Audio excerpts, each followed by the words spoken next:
नमस्कार मंडळी, मी धनंजय गुंदेकर. बीड जिल्ह्यासाठी एक चांगली आणि समाधानाची एक बातमी आहे आणि तीच या आजच्या यूट्यूब व्हिडिओमध्ये आपण समजून घेणार आहोत.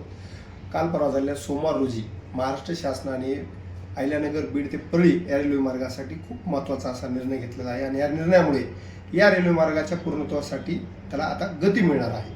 261 किलोमीटरचा हा रेल्वे मार्ग व्हावा म्हणून गेल्या 40-50 वर्षापासून सर्व स्तरातून प्रयत्न चालू आहेत. लोकप्रतिनिधी स्तरावर, आंदोलन स्तरावर आपण सर्व पाहतच आहोत. 2-3 पिढ्यापासून हा रेल्वे मार्ग व्हावा म्हणून सगळ्यांची इच्छा आहे आणि याच रेल्वे मार्गासाठी आता महाराष्ट्र राज्य सरकारने 100 कोटी रुपयाची अतिरिक्त तरतूद केलेली आहे. ती तरतूद आणि ती रक्कम लवकरच मिळणार आहे. आपल्याकडे सुरुवातीला हे मंजुरी आणि त्याच्यावर गती आली त्यावेळेस 2 ते 2.5 हजार कोटी रुपयाचं बजेट होतं. मात्र ते वाढून आता 4,800 कोटी रुपयाचं बजेट झालेलं आहे. तुम्हाला तर माहीतच आहे, अहिल्यानगर ते बीड सध्या रेल्वे सुरू आहे. दिवसातून एक चक्कर होते आणि यासोबतच आता बीड ते वडोणी देखील काम पूर्ण झालेलं आहे. मात्र वडोणी ते परळी हा जो टप्पा आहे तो पूर्णत्वास यावा, त्याला गती यावा म्हणून राज्य सरकारने 100 कोटी रुपयाची तरतूद केली आहे.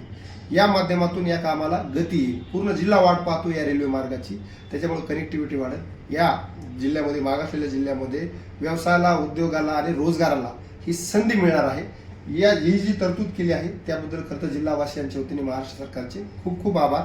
आणि अशीच तरतूद वेळोवेळी रकमांची जर केली, निधीची केली तर हा रेल्वे मार्ग 2026च्या एंडिंगपर्यंत पूर्ण होईल अशी अपेक्षा आहे. धन्यवाद.